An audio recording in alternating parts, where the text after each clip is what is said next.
Hayırlı erте Россия 1 телеканалында Татарстан яңалыклары туры эфир студиясында Идел Кыямов безнең бүгенге чыгарылышта. Иң мөһиме игътибар Татарстанда Сиделка Республика пилот проектын сынап карыйлар.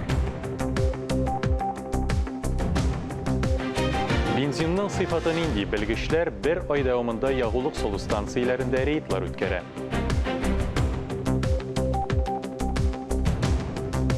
Гасыр яшьтәше Актанышта 100 яшәр Гөлбүләк Демиеваны кутладылар.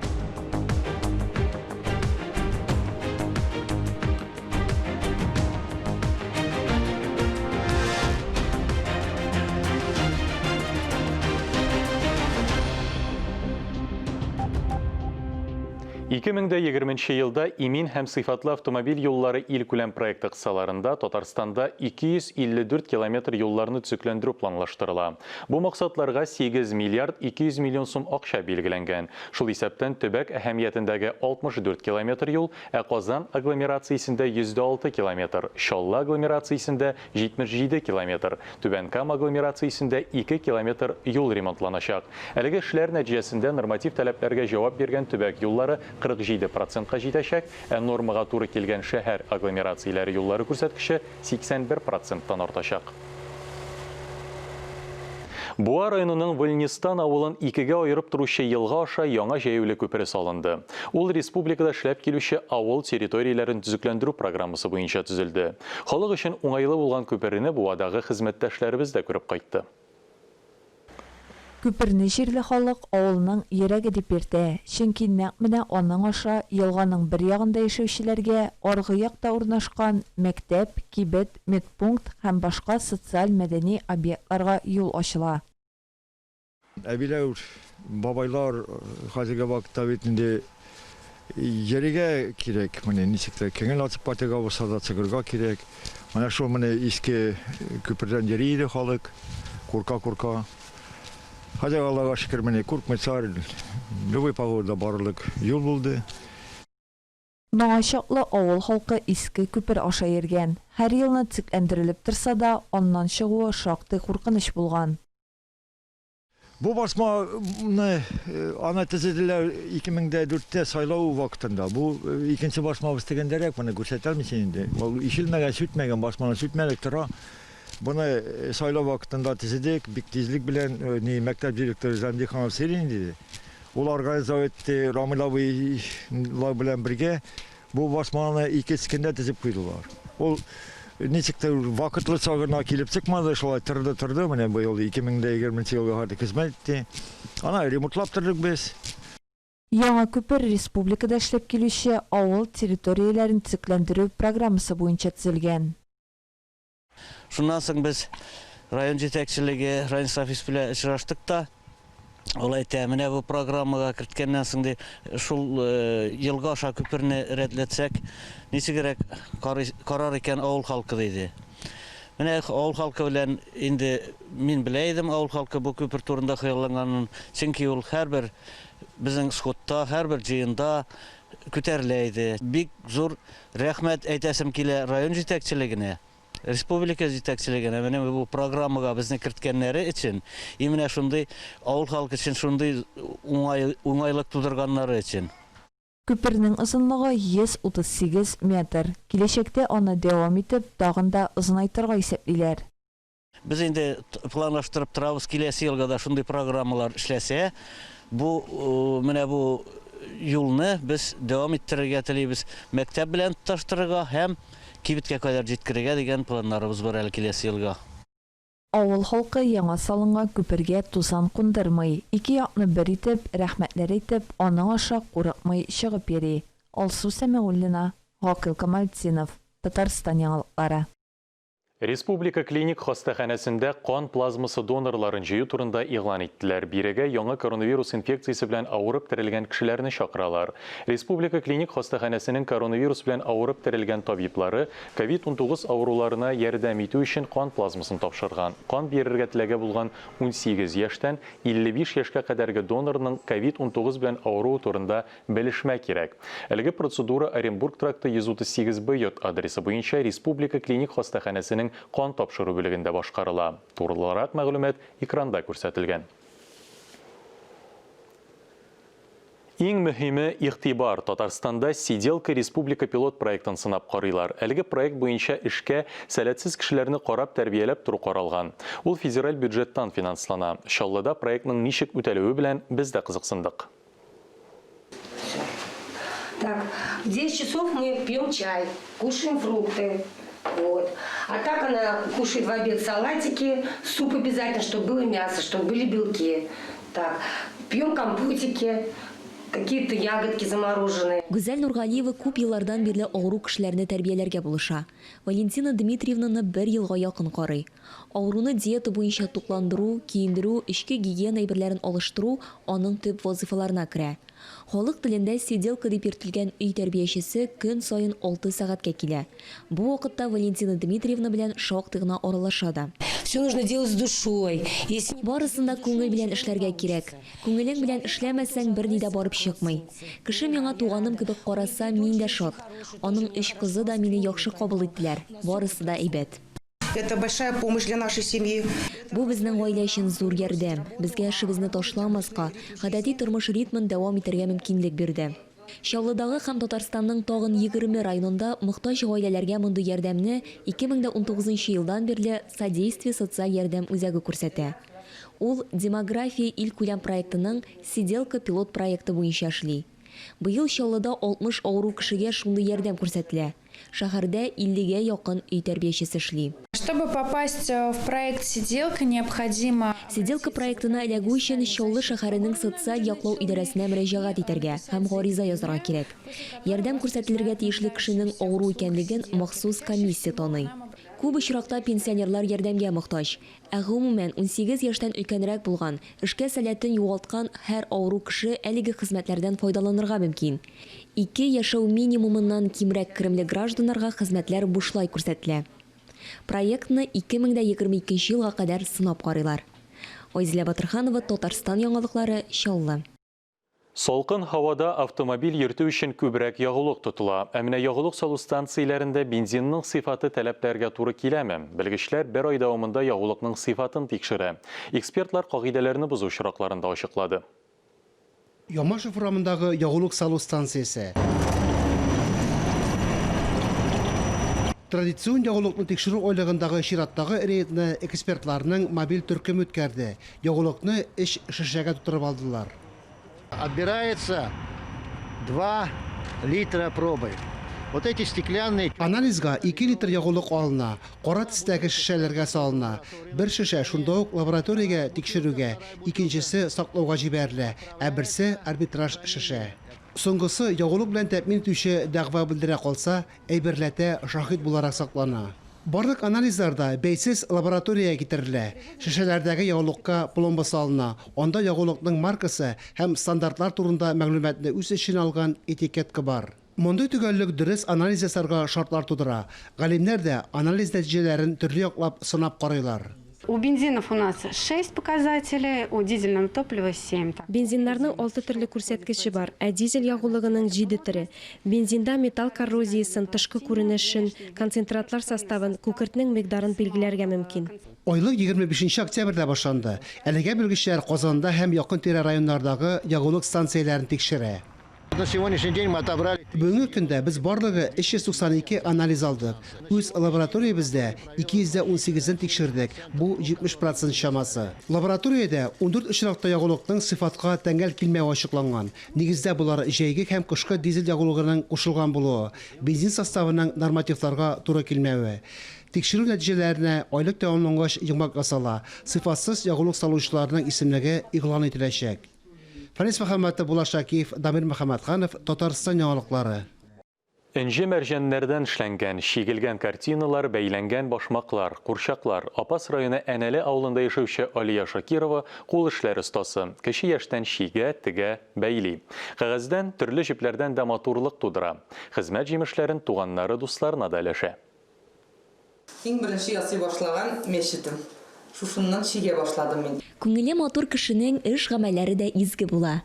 Әнәле авылында яшәүче Шакировларның өй эченә килеп кергәч, биредә чиста күңелле, матурлыкка гашыйк, тырыш хуҗабикә яшәвенә инанасың. Алия кече яшьтән кул эшләре белән мауга. Минем дәвәне бит инде бәлиде. Анардан бит сорап инде ничек бәлисең күҗирга. Ул өйрәтте мине күбрәк дәвәне. Алия шигә, бәйли, материаллардан чәчәкләр ясый, инҗи мәрҗәннәрдән, сәйләннәрдән матурлык тудыра. Бар тырышлыгын, сабырлыгын, хыялларын эшкә җигә. Теге монсын эшлисе килә, тегесен эшлисе килә, шуңнан битсе башлыйм. Мен шундый гадәтем бар, берсен башлыйм, бераз куеп торам да икенчесен эшлим. Шу YouTube'дан карап алам да, ансы да эшлим. Ну, тегесен дә калдырмыйм, конечно, ансы да кала. Эшлим күбрәк кыш көннәрне. Шу эштән кайткач кичке якта инде күбрәк эшләнә. Алиянең хезмәт җимешләре күргәзмәләрдә урын алган.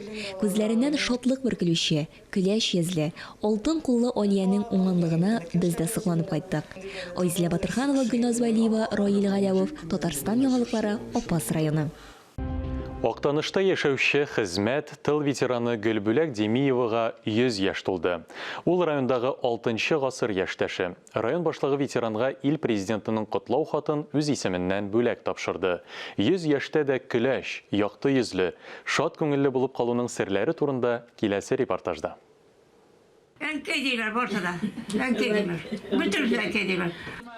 Җитез, матур, ап-ак яулыклы әбекәйне күргәч, һич кенә дә 100 яшь димәссең. Гөлчәчәкләргә күмелеп, өй түрендә олуг юбилей белән котлаучыларга изге теләкләр генә теләп утырды Гөлбүләк әби. Алар буына илнең иң олы бүләгенә лаек. Üç abim soğuşa gitti, iptaşım soğuşa gitti. Zürtümle bu yamasından kaçmadım. Otmana yürütürdüm, traktör samartalardım.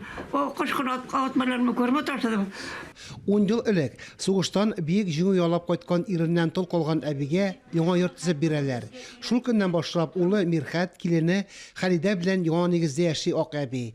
Ә соңгы вакытларда Актанышта кызы Гөлсәгыйдә, кияве Илгиз Санифова тәрбиясендә көн күрә.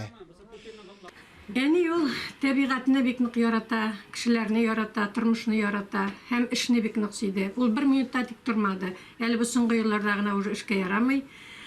Менә хәзер дә ул Идел буйларына төшеп, Идел буйларын карарга ярата. Әтисе вафатыннан соң 3 көн үткәч Иске Солтангыл авылында туа ул. Әнисе Гөлбүләк дип исем куша. Исеме җисеменә туры килә. Кешеләргә гомере буена шатлык кына өләшә. Гөлбүләк беренче хатыны вафат булган Хуҗи Әхмәт белән кавышканда ирнең 5 яшьлек улы да була.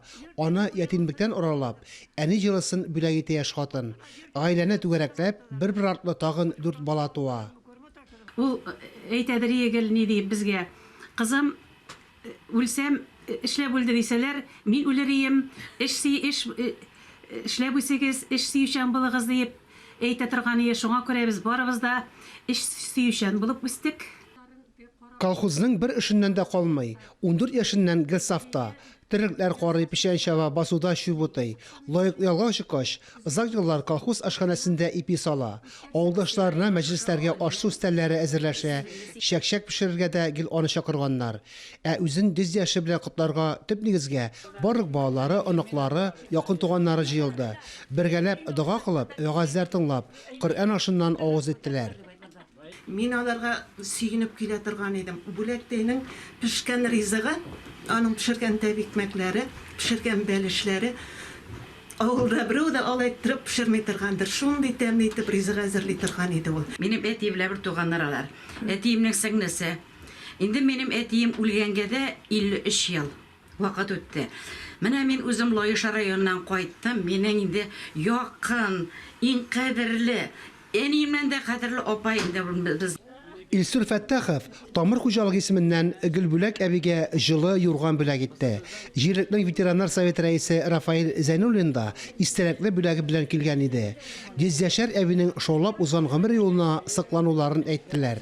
Фанис Мөхәммәтов, Ләйсән Газизова, Актаныш районы мәгълүмат үзәге. Быйыл республикада рекордлы сонда 5 миллион ярым тонна ашлык җыеп алынды. Игенченең ял итәргә вакыты юк. Киләсе ел уңышы турында кайгырта башлады. Басуларда эш беткәч, остаханәләрдә техника ремонтлауга керештеләр.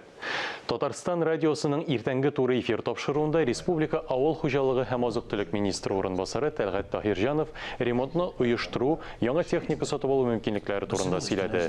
Безнең сорауларга да җаваплар бирде. Хәерле иртә, Тәлгать Галимҗанович. Исәнмесез. Техника остаханәләрен капиталь төзекләндерүнең 3 ел элек башланган программасы ничек үтәлә? Ул бик яхшы программа булды. Безнең күп кенә хуҗалыклар мастерскойларын яхшы хәлгә китерделәр. Аның күбесе җимерелә башлаган иде, түбәләре ага, караңгы иде бит инде. Бүгенге көндә аларга заман талабында современный пластик тәрзәләр куелды, түбәләре ябылды, ишләре җылытылды. Менә шунысы куанычлы әйтеп китәрем. Быел күп кенә хуҗалыклар яңа ремонт мастерскойларда салдылар. Искергән техниканы ремонтлауга запас частьләр җитәрлекме? Махсуслашкан ремонт предприятиеләре эшлиме?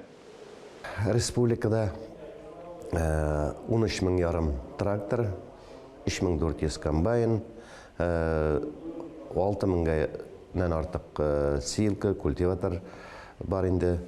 Әлбәттә, менә бу техниканың 60% ул амортизация срокларын узган техника.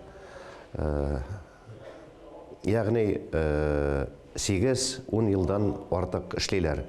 Әлбәттә, бу техниканы металлга чыгарып ташларга дигән сүз түгел. Моны ремонтларга кирәк. Яңа техника алу өчен әлбәттә бүгенге көндә хөкүмәтнең программалары эшли. Бу программалар нәтиҗәсендә техниканы яңарту бара. Ел сайын безнең 40-60 программасы эшләп килде 2006 елдан бирле. Һәм шулай ук Россия Федерациясенең 14-32 постановлениесе белән 10% скидка бирелә. Менә мин әйтеп китәр идем, быел 6 миллиард ярым сумлык техника алынды. Без ел сайын 200-га якын трактор алып киләйек, быел менә 400 трактор алынды. Шуның 200 бу энергонасыщенный тракторлар. 250, 300 һәм дә аннан югарырак ат көчендәге тракторлар. 180 бер ашлык җыю комбайн алынды һәм башка төрле тагылма кораллар бөтенесе бергә 6 миллиард ярым сумлык. Бу әлбәттә бик яхшы күрсәткеч. Моның өчен бик каты ярдәм итә Росагролизинг компаниясының, аларның антивирусный программалары 1 елга отсрочка белән 5 ел дәвамында түләй торган лизинг программасы белән бик күп техника алынды. Ул эш әле дә дәвам итә.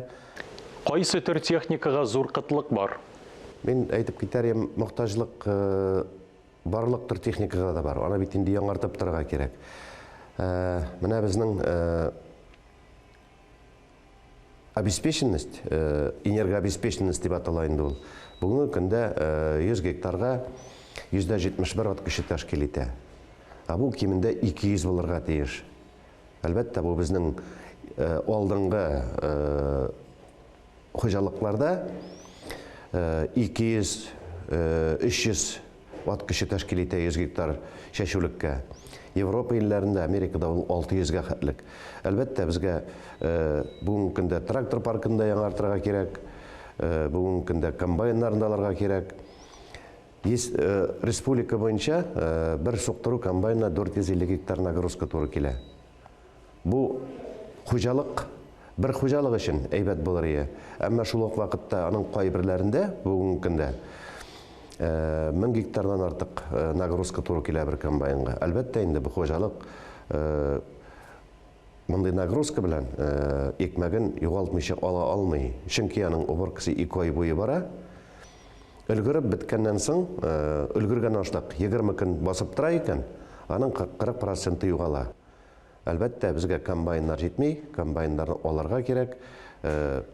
Моның өчен менә бу булган хөкүмәтнең ярдәм программаларын нигезендә Тәлғат Галимжанович, лизингка техника сатып алу үшін кая мөрәҗәгать итәргә? Росагролизинг компаниясы үзенең эшен авыл хуҗалыгы предприятиесен бик уңайлы төстә оештыра алды. Моның өчен бер кайда барып бирергә кирәкми, Мәскәүгә дә барырга кирәкми, Казанга да. Росагролизингның сайтына керергә, ачарга кирәк личный кабинет. И заявканы шунда заявка теркәлә. 2-3 көн эчендә хуҗалык җавабын ала, бер атна эчендә договор төзелә. Бик җайлы, бик яхшы программа. Бу дистанционный эш өчен эшләнгән, бик уңышлы эшли торган программа. Үзебезнең Татарстанда техника яки тагылма агрегатлар җитештерүче предприятиеләр бармы?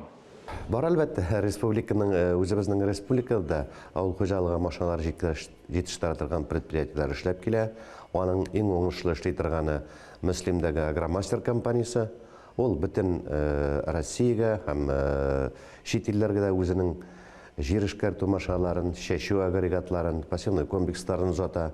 Алар бүгенге көндә Росагролизинг программасы белән дә куелалар. 10% скидка белән дә эшлиләр. Моны инде Россия хөкүмәте бирә. Шулай ук үзебезнең 40-60 программасы белән дә бу техника субсидировать ителә.